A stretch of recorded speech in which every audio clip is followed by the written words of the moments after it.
You're listening to In Response, a legacy podcast. A show where three handsome guys talk about their favorite Magic the Gathering format, Legacy. This show is brought to you by createness@anycost.com and austrian-legacy.com. You can support the show at patreon.com/response_legacy. And now, lean back and enjoy.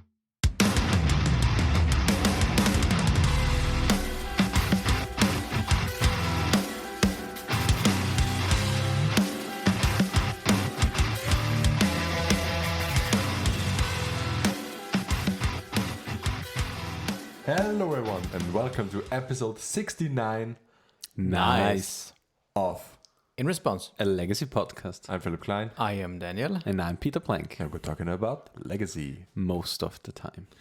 So at first I think we can hop into medias in res with in response to the media. There's the section of the show where we respond to current topics of the community, and I think the biggest thing on the horizon is at the moment Outlaws of Thunder Junction, the newest iteration of Magic's standard set, which feels a little bit commanderificated for me. What's your opinion on this, guys?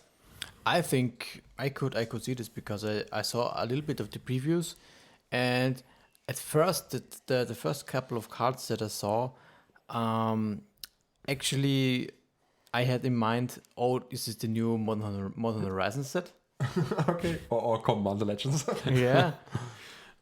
Because some of these cards really felt incredibly powerful for what you expect from a standard set.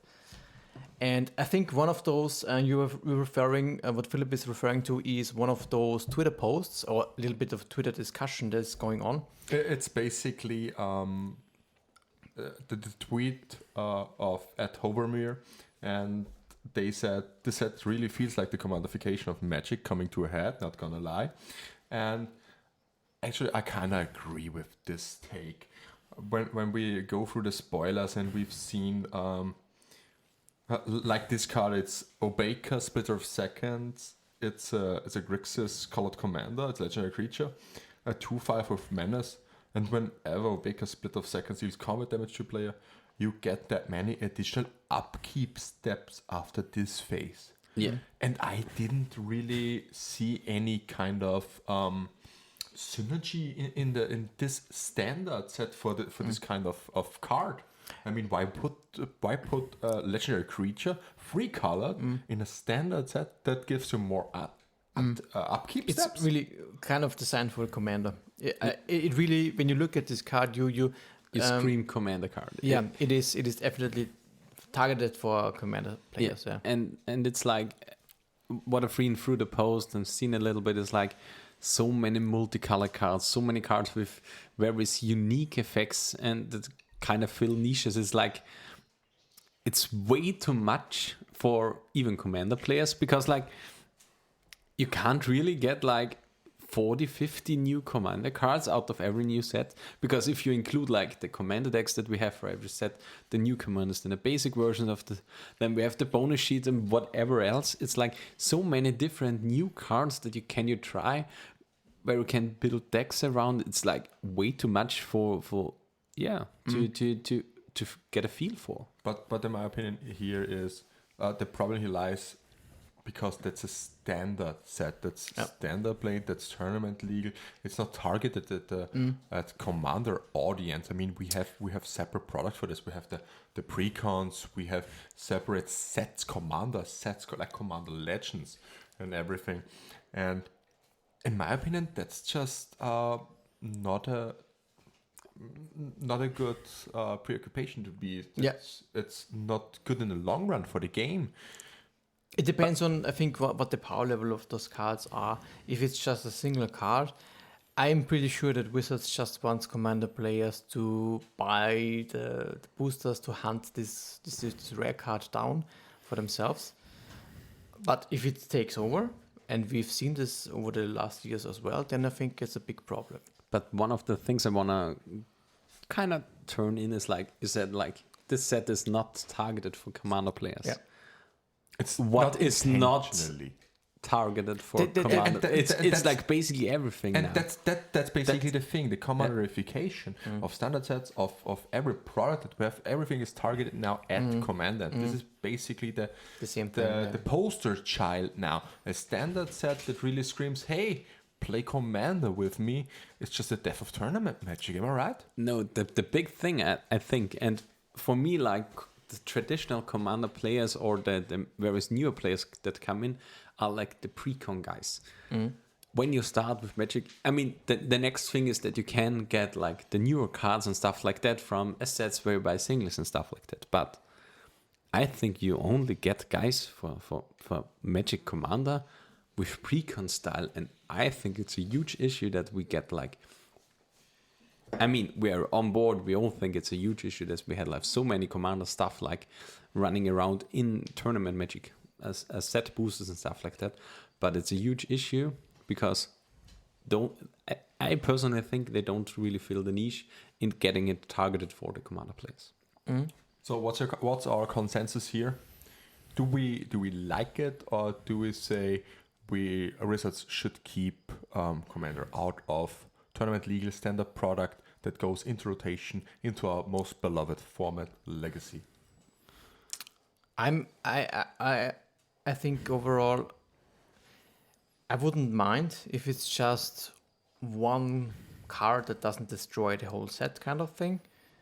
But if it's in every set and if it's really the whole setting, and if it takes over too much, then I would say no, absolutely. I think it's a bad thing. One of the things I really dislike is like in Magic you kind of want to have fourths and a lot of stuff like that, and good designs not on legendary creatures is a huge bonus, because if you remember, like if Snapcaster Mage, for example, would be a legendary creature, it would be kind of bad. I mean, if Bowmasters was a legendary creature, it's all different. So I really think it's important that we have strong cards that are not legendary creatures. Yes. That being said, if you like what we are doing, consider following us on our social medias at response_legacy.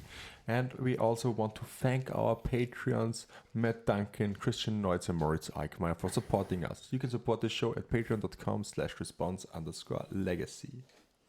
I think with that, let's hop into a better topic. Into our main topic, basically. I mean, this time we have called our episode nice, not just because of the meme factor, because of the 69th episode, but also because we want to talk about the great things that are happening right in our format, and that's the meta actually.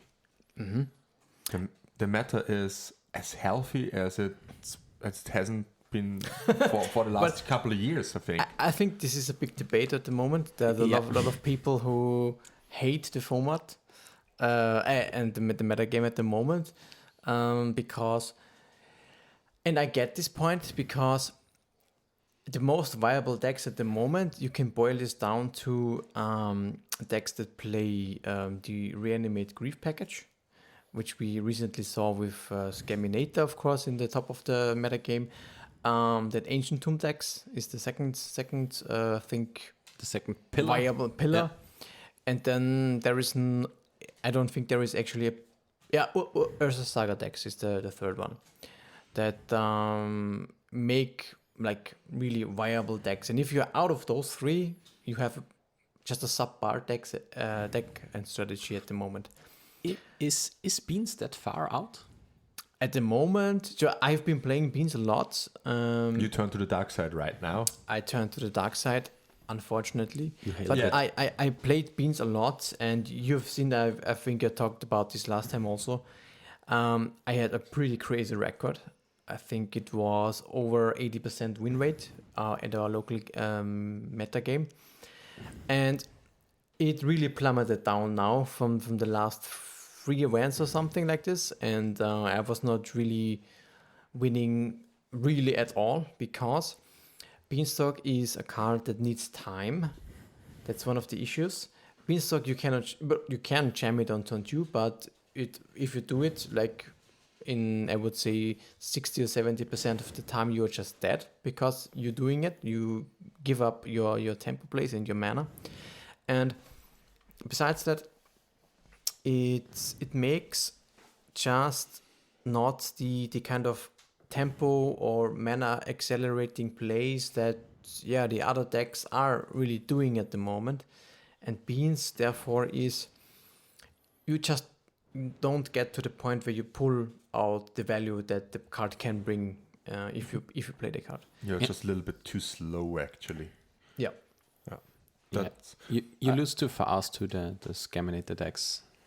You get disrupted too much from this. Scaminator really surprised me. I just thought when I saw this deck, and it was pretty popular online, and it now gets more and more played in paper legacy also. I was really surprised, because for me it feels like, okay, you could just hate this deck out, right? Because you have graveyard hate and graveyard decks usually, like Reanimator, they are only as long good as the people don't play that much graveyard hate. And at some point you face your ley lines and your surgicals and your Grafdigger's Cage and whatever. And I felt that the Scaminator deck has the same problem. Mm-hmm. But it doesn't turn out to be that way in practice, because Scaminator is not really it is maybe a combo deck in game 1, but it turns into a tempo deck in games 2 and 3, which make, you can just board out the whole package of Entomb and some of these payoff cards, and you just play a Delver kind of strategy. And we all know how good Delver is. Delver is still, it doesn't play Delver, but it's still a tempo play arc style. Yeah, exactly. So overall, it's like a combo tempo kind of deck. Combo in game 1 and then tempo in games 2 and 3, and it's basically a viable transformational sideboard deck. Mm-hmm. Yeah, because it's just switching out, I think, about 7 cards, 6 cards or something like that. Yeah. It's just not more. I think it's 1 Bowmaster and 3 Murktide and some special sideboard hate, and that's it. So this deck is pretty transformational. And actually, I for myself got also caught pretty off guard from this kind of meta shift, because when the last time we recorded, I was pretty high on Dredge. You also had a pretty good record. I had a pretty good record. I had 2 5-0s in a pretty short time span with a pretty outdated Dredge list, actually. And this was all because of the more controlling meta in our local game store. And it was like Buck Beans was such a favorable matchup. I mean, you simply couldn't really lose this matchup. You had to screw over really, really hard to get beaten here. And suddenly Scaminator was on a rise. Therefore, Graveyard Hate was on a rise. I got a whole lot of splash damage. And the last 3 weeks were just disastrous.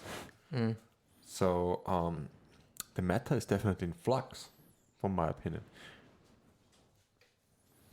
But does this mean then automatically, this sounds like that the meta is kind of, it is in flux, but given your experience, it kind of, it gives the impression that the meta seems bad. Oh, that's definitely not the case, from my opinion. This is why kind of the point. Why do you think then the meta is good still, even though, for example, you cannot play Dredge at the moment? Yeah, because there's still ways actually to fight off this menace like Grief. I think there are ways to beat it. They aren't really fully discovered right now, but we have a record low of Swords to Plowshares decks in the meta, and I'm pretty sure that more decks rocking Swords to Plowshares is just a nightmare for Scaminator. Yeah, because sure, getting griefed and then getting your card out of your hand hurts really, really bad. But at least if you're on the play, you can sort your evoked grief, and then there are no reanimation shenanigans anymore. And this gives you such a huge boon. When I played my Mardu midrange deck in Last Bologna, and I faced Scam, that was basically the go-to move just to kill the grief or to exile the grief, and then it's just you're pretty much thirdly. And then you still have Graveyard Hate to combat the Entomb, but the Animated Dead and everything. So, although people are screaming right now for bans left and right for Grief and Bowmaster, basically everywhere on social media, especially on Reddit or something, the deck feels targetable and beatable. Yeah, it's kind of a difficult topic to dis- I mean, we three are basically a lot aligned in this. We think the meta is healthy. It's self-rotating, which is a very, very, very good sign for a healthy meta game. Even though the last few big decks of the format with Bug Beans and Scaminator basically have the Grief Reanimate package in common, which could be an indicator if the next deck in the rotation also having this package, that the package is a problem for the format. But in this position that we are currently in, it's a sign for a very healthy metagame. Even though if you may not like the metagame or the gameplay patterns in there, it doesn't mean that the metagame isn't healthy. For me personally, Paint is a little bit on a low point because like Bug Beans or Beanstack in particular were very, very hard to deal with. Scaminator seems like, you have to kind of battle on two fronts. Pyroblast is in an all-time awful spot currently. Yeah, that's true. It's a very, very hard time for a Paint player, for example. But I really like the deck. I really like the gameplay. And even though there are some meta games or some decks where you have really issues to combat it, you have some healthy decisions to make, and therefore it's kind of good to play because every decision still matters. Yeah, that's the thing where I also agree here that the metagame is nice, is healthy, and is a good metagame in its in the spot that we're in, because it doesn't feel that so bad like the Delva Ragavan times or even the Expressive Iteration times where it was just you knew when you get paired against Delva that this was just a lopsided matchup. It was just a 70-30 all the time, or it was good as long as your opponent didn't do an Expressive Iteration, and then they just ran away with the game. It's even the games where you are on a losing spot against Scaminator don't feel that harsh compared to previous metagames. And I think this particular feeling of a metagame that we that exists also indicates if the meta is good or is bad. Yeah, and one thing is kind of like with Scaminator, even though it has like the unhealthy aspect of like Entomb Reanimate, but it's not like the traditional Reanimator decks where you have way more cards to get the big things in your graveyard and much more density of big threats from your graveyard. It's not that consistent to drop it on turn one. It's like sometimes they develop on the first or even second turn in comparison to the turn one thing. It's like we had a discussion in our local group like about a video where they talked like Wild Plume Adventurer was like kind of okay, and we would like to see the card thrive in the current metagame, even though Bowmaster is a big thing currently.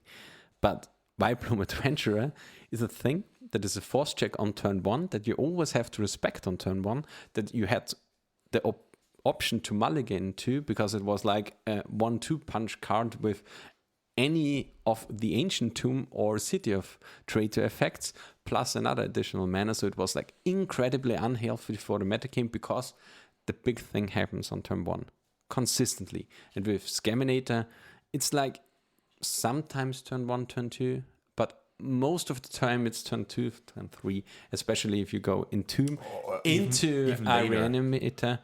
Reanimate, because of like you don't have the acceleration that the traditional graveyard deck had. Yeah, I have to say, since as Phil said, I switched to the dark side. I played this deck. You for the hail last... the Dark Lord, am I right? Yes. Yeah, We can talk about this. Yeah. Yeah, we can talk about it. It's very nice. But to the point that you made, I agree in that sense that it's not very consistent in performing this scam turn one plays, let's say.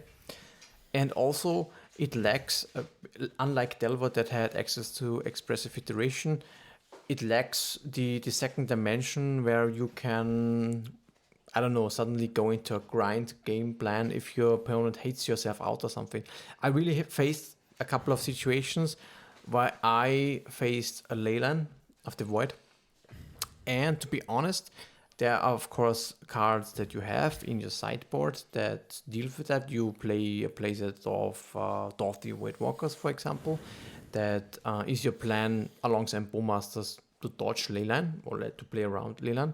But still, it doesn't feel as powerful anymore because you're really sitting there with your hand and you have a couple of reanimates. Sometimes you just cycle a troll for a land. I mean, it's okay, but not really impactful.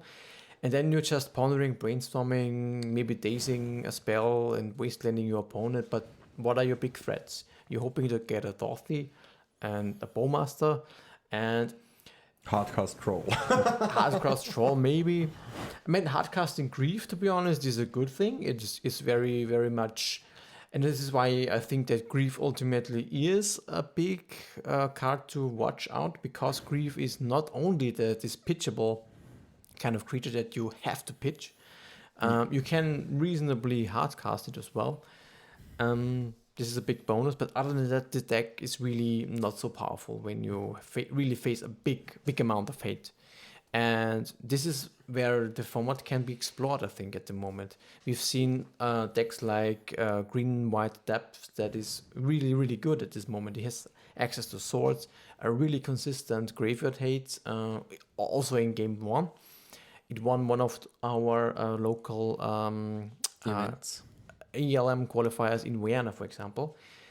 It is a really good deck, for example, to take up. And I get that most of the time when we speak of legacy health in the historic times, I think it was mostly healthy when control decks were viable, which is not really the case at the moment. But this upsets, of course, a lot of the legacy enthusiasts and long-time legacy players that enjoyed the game when control is around and you can build your control deck to beat a certain metagame. Right now, it's just not the time for control, as it seems. But I don't think it's necessarily then a bad sign for the overall metagame and format. Yeah, there are always losers and winners of any particular metagame. Even if we have a very, very stale or stale metagame, usually control is a little bit of the upfront because you are well prepared what decks are in the running or are coming for you. So it's like, but currently it's like, yeah, you can find the Grief into Bowmaster thing like toxic, or it's not the thing that you enjoy. But overall, I don't really think anything is way too overpowered. We've seen from what's it that Bowmasters is on a watch list. I regard before we ban Bowmaster, maybe Grief is a little bit on the upfront, but it's like, I mean, Bowmaster is a card that counters itself, or you play something that doesn't care about Bowmaster. It's like there are still a lot of decks, as you mentioned, like Greenbat Depths, Painter, Monored, Stumpy, Initiative. There's so many decks that don't play any card draw.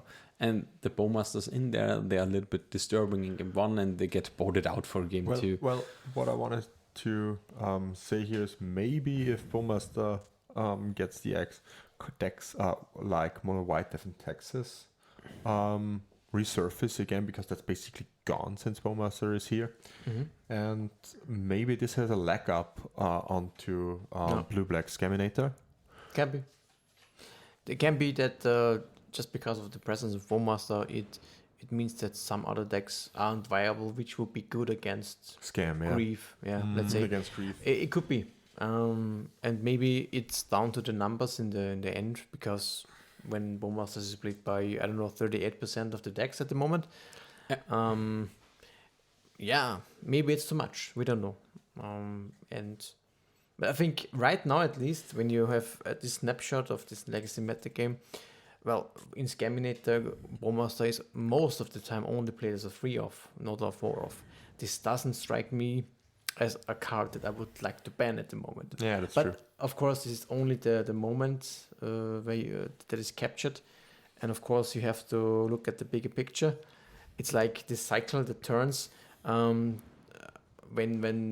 Dredge would be the most prominent and a broken deck, for example, it could be for one short period of time, maybe for one weekend, but the next weekend everybody packs the ley lines and it's gone, kind of. And suddenly it's gone. Yeah, that's basically what happens all the time with Dredge. And I think we are waiting for this turning point of the wheel, let's say, where the legacy metagame shifts to another, adapts to the Scaminator deck. Yeah. And we go from there, I think. Let's see.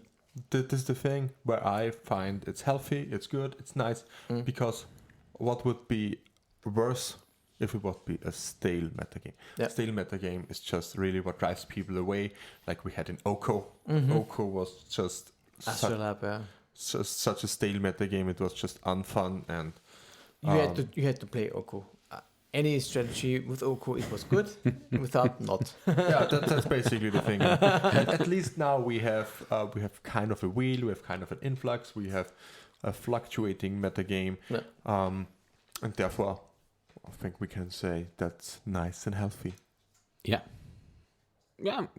agree. It's just a very, very good metagame to play. Decisions matters. And therefore, we can't wait for Modern Horizon 3 to introduce something that destroys everyone on turn 1. And I think this is actually one of the biggest reasons maybe why you should not ban something at the moment, because Modern Horizon is coming. We have a complete new format. We will get a Bowmaster for 1 mana now and a Grief for 2. It's an O2 for that has a new the Oko, Bowmaster. you know? No, we got a new Oko in Outlaws of Fun Junction. Well, it's not good. Yeah, I just hope so, because I don't want to see this ugly thing again. You mean the beautiful 6-pack? Yeah, because I don't have one. I mean, I have more. You have a 1-pack. Yeah, I have a barrel. No, it's. I mean, nothing matters until Modern Horizon 3, basically. Yeah, that's and this will be in 3 months. So at the moment, we could see if the meta is maybe adapting a little bit, and then Modern Horizons will sweep out everything, and maybe we'll get the Grief 2.0. I don't know. Basically, the best thing you could do right now is just save your money up for Modern Horizons 3. Because this set will really, really get into your wallet. Yeah, and wait until we have all the free cards. The free cards? Yeah, Which the free cards? pitch cards. Yeah, the pitch pitch cards. Yeah. I mean, the green one is nice. I don't think we have the other ones. Yeah, the green ones Nick is Fit. like, I'm really Nick Fit. Yeah, it's really nice. We can talk about this later when we have the whole spoilers. And yeah, I think we can wrap this episode up here. Yeah. The conclusion is we find the metagame nice. Nice. So yeah, Phil, if you like what we are doing, consider following us on social media as @response_legacy. You can find me on Twitter. It's @PhinnekMTG, PHINEKMTG. Peter, where can we find you on social media? you can find me at x.com, previously known as Twitter, as @unicornlord, but the O in the Lord is a 0. And what about you, Daniel? You can find me also on x.com. It is @FlyingDelta. In response, the end.